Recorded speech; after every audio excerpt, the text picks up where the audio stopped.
The Russian kettlebell swing will start in the standing position. The Russian kettlebell swing is a two-handed movement. It is a hip hinging movement. So Megan's going to show us what that hip hinging movement will look like.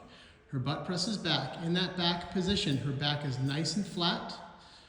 Her knees are soft, a little bend in the knee, and then she is going to stand up, bringing those hips forward and squeezing her glutes at the top. This will be the top position of the Russian swing. So again, the hips press back, and then stand up tall, squeezing the glutes at the top. Good. Now she's going to show us how to set up on that kettlebell. The kettlebell should be out in front of your athlete. You should be standing behind the kettlebell. How far in front?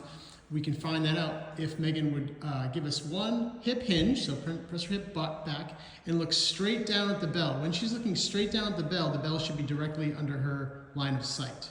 So that's a good starting position. From here, she's going to tip the bell back a little bit so it is angled toward her. This is what we call the parked position. So the kettlebell is on the ground.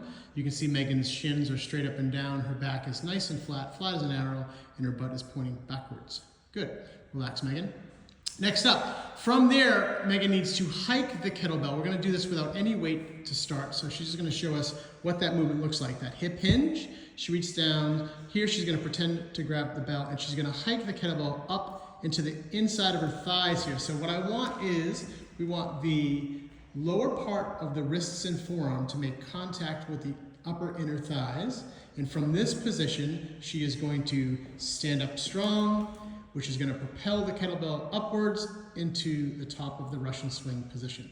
From here, the bell will fall back into that back position again. She will hip hinge and then pop the hips forward again in that position. Notice this tall position here. She's very strong in this position. She's standing straight up and down. Notice a nice straight line here. She's not bringing her hips too far forward or all the way forward, so that's not what we're looking for.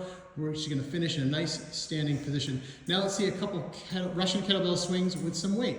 So she's going to hip hinge, grab the bell, and hike. Good. So those hips move back and forth. In that top position, she is standing tall and strong.